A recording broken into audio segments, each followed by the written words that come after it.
one of the distressing things I've seen, YouTube, for example, has degenerated staggeringly in the last 3 years because YouTube has started to attempt to compete with TikTok. Yes. And so there's this race to the bottom. It's sort of like we saw this in magazines, Jonathan. The logical degenerative endpoint for all magazines was People magazine, right? These short-term, brief, gossipy, contentless, shallow representations of celebrity, let's say, that required no thought. Time magazine eventually turned into People magazine. And there's a race to the bottom online that's probably a consequence of something like algorithmic competition for grip of short-term attention. And that's completely tantamount to addiction, right? There's no difference between grip of short-term attention and addiction. They're the same thing. Well, let's run it through. Okay, let's run it through this sort of the stimulus response dopamine loop, because this is important for people to understand. My critics say, "Oh, this is just like television. This is just a moral panic like television."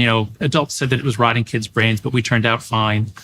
So television is an effective way to present stories. Stories are good things. You and I watched tens of thousands of stories. Now, a lot of them were stupid, like Gilligan's Island, but they went on for 20 minutes. It was one story for 20 minutes. But there was and no everyone behavior. watched it. Everyone watched it. You could talk about them. That's right. And you watched it with your sister or with a friend. So it was more social.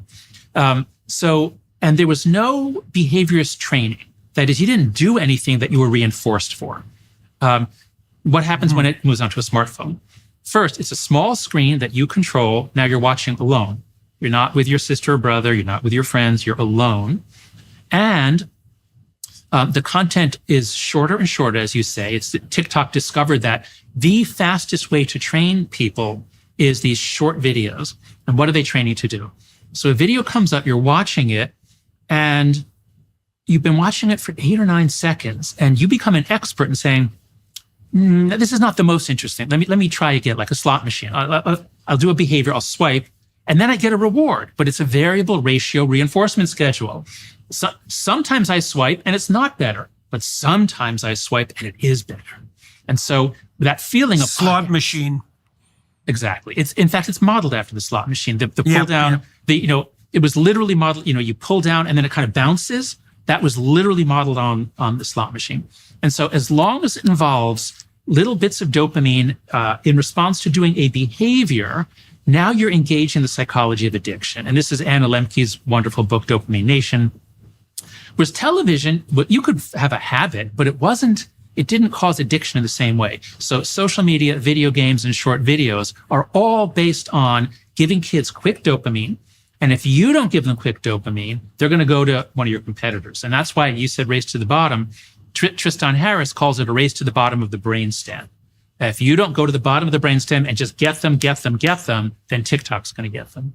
Yeah, well, and then it's worse. It's worse than you say even, because the AI systems are monitoring that attentional focus, and they're optimizing for grip of short-term attention, and they're learning with reinforcement learning to do that, which makes them even better at that than any behavioral trainer who's human could possibly be.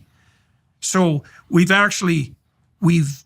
created machines that use reinforcement technology to optimize the grip of reinforcement technology. It's worse than slot machines. That is a really good point. You're right. Oh, it's terrible. It's terrible. Right. So, of course, then an LLM is like a brain in the sense of just having lots of like neurons or a system that are learning by reinforcement learning. And what you're saying is by reinforcement learning based on your behavior, it's learning how to reinforce you for the behavior that the company wants. I think that's exactly right. Yeah, well, it's worse, Jonathan, because it's doing that separately for each person. Yes. Right. And that's right. But it's going to get even worse in the next year or two, because the first encounter with AI was algorithms that are choosing content. But that content was all made by people. And so the algorithm has for the last, I guess the algorithms come in around 2009, 10, 11, in that range, they become very common. So we've had algorithms for 15, 16 years guiding the content. And they get better and better at feeding you from all the available content in the world, it'll pick the stuff that gets you. But now with generative AI, what we're going to be seeing, I think we're already beginning to see it, is this algorithm is going to be able to generate whatever short video, whatever pornography, whatever image of a person being punched or stabbed or beaten, whatever image will most engage you, it can generate it for you. So it's the ultimate solipsistic, empty, it's like the beginning of the Matrix where everybody's just in their pod, hooked up to a machine. That is, if we don't get a handle on this now, that's where we're going.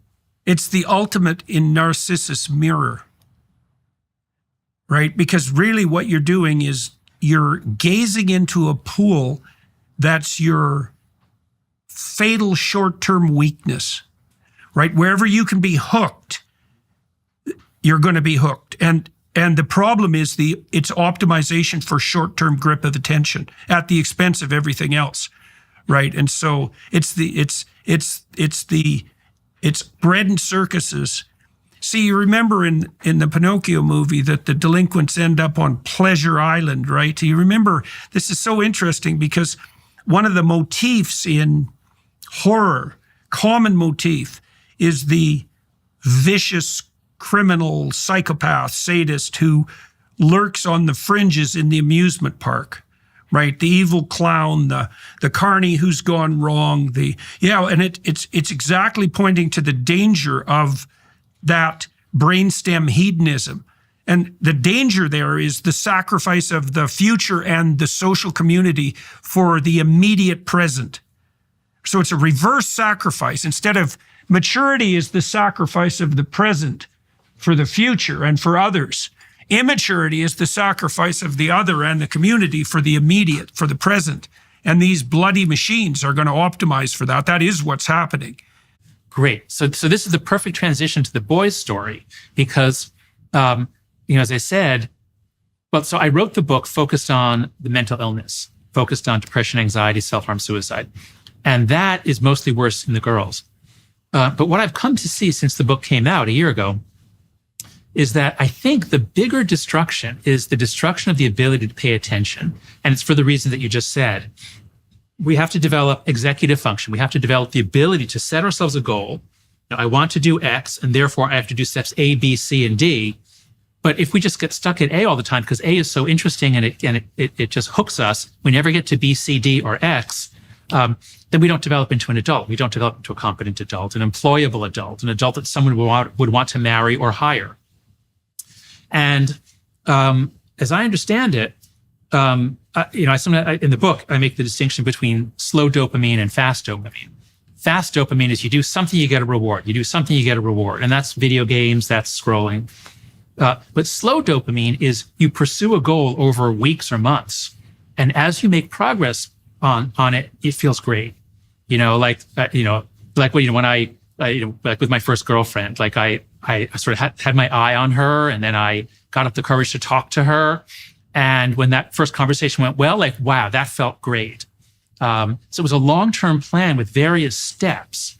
And that's what you need to do to become an adult. It's also overcoming real fear there, right? That's another thing, right. Is that it's not only the sacrifice of distraction in the pursuit of a goal over the long run, but in the example you used, you're moving towards a goal, but you're also moving towards a goal in the face of your own fear.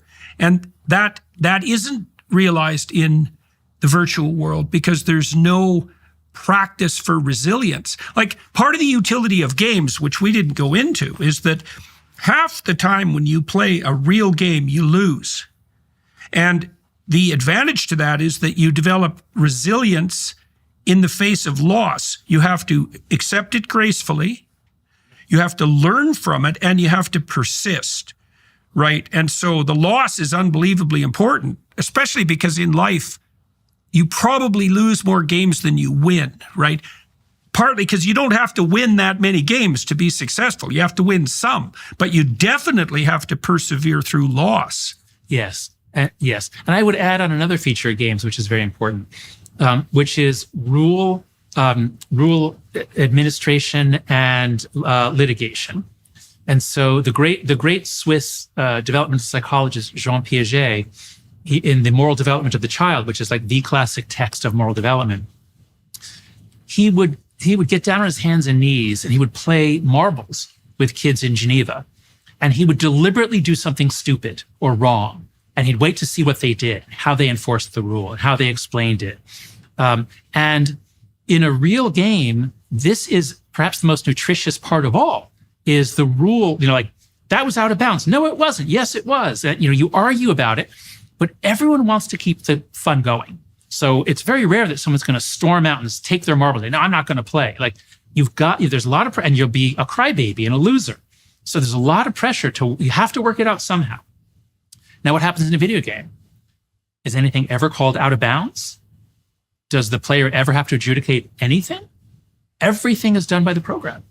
So a video game is really like the junk food of games in that it doesn't have the nutritious part, which is the disagreements, the arguments. Right. So there's no meta negotiation about the rules themselves. So, one of the things Piaget pointed out in terms of his development of a moral hierarchy was there was the ability to act out the rules. Then there was the ability to describe the rules that are being acted out accurately. Then there was the ability to negotiate the rules. Then there was the ability to come up with new rules. Right. So that's also why Piaget wasn't a moral relativist. He thought there was a hierarchy of morality. And that's also why he thought Thomas Kuhn was wrong. Right. Because Kuhn, arguably, it's complicated, and Piaget knew Kuhn's work. Kuhn, and Piaget also pointed out, when there was a stage transition in development, that the new stage did everything the previous stage did plus something additional, right? So that was his criteria for improvement. And that movement up that moral hierarchy, it's like, once you can act out the rules, you can play a game. Once you can describe the rules, you can play a game and discuss it. Once you can negotiate the rules, you can do those first two things and the negotiation, and then you can establish your own games, right? Clear progression in terms of expansion of skill. It also makes a mockery of the idea that games are competitive, games where there's a victory. It's like, they're not, sure, you try to win, but the cooperative element subsumes the competitive element because, as you said, everyone wants to keep the game going and play, right? So you have to do that by principle. So, okay, and so let's talk about video games, because boys at least do aggregate together and cooperate in relationship to a goal. So there is that real world element to them. And the video games, and I don't know that much about the video game world. That was one thing I missed completely, being as old as I am, or almost completely. Do you see, how clear do you think the evidence is that disappearing into the video game rabbit hole is a breeding place for isolated, like pathologies of isolation, compared to, let's say, texting instead of meeting and pornography instead of relationships? Yeah.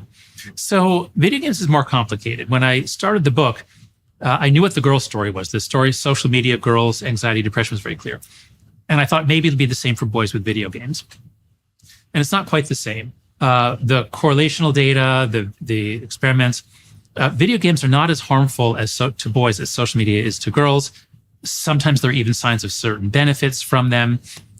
So with video games, what I'm coming to see, and just to point out, they have one really good feature, which is they are synchronous. And so when my son, I didn't let him on Fortnite in 6th grade, but by just before COVID came in, we let him get an Xbox. He started playing Fortnite. And it's a very good thing that we did, because that was all they had during COVID.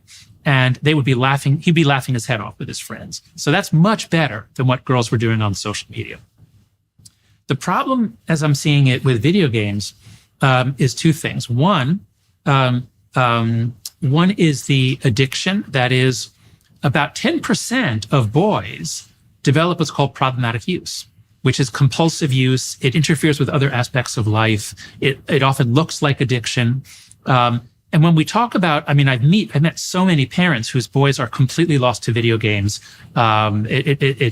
that's all they can do. They're very upset when they don't have it. They don't do anything else. And that's 1 to 3%, which is still a lot. I mean, losing 1 to 3% of boys is a lot. 10% having problematic use is a lot. So the first thing I can say is that some boys are going to basically become like addicts and miss out on much else in childhood. The great majority that's not going to happen to. But what I'm coming to see is that the attention fragmentation, the loss of the ability to do things that aren't full of dopamine, or full of quick dopamine, is crippling. And this ultimately, I think, is the boys' story. Boys, it's not just video games. Boys are basically, it's open season on boys by companies. And so it's the video game companies are competing for their every moment. It's porn. I don't fully understand how they monetize it, but a lot of boys get addicted to porn. Vaping. I can't believe that people, especially young men, are vaping. They're consuming nicotine. Also dopamine addictive. Marijuana is, leads to a motivational syndrome. So THC, sports gambling when they're a little older. You don't have to be 18. There are ways to gamble even before you're 18 or 21. Investing when you're a little older. Crypto, Robinhood, all these things are gamified, which especially attracts boys. Girls are more interested in the social information. Boys are more interested in, I do this and something happens. I do this and something happens. And so I think what we're seeing is when we check in on the kids at the age of 28, which is the oldest Gen Z, if we look at them in mid-20s, what we see is that the girls are more likely to have finished high school, more likely to have finished college, more likely to have a job, more likely to not be living with their parents. Boys are more likely to have done nothing. And so to lose, I can't say what percent, but 10, 20% of boys become kind of drones because they can't really, as we were saying, they can't set long-term goals and then execute on them.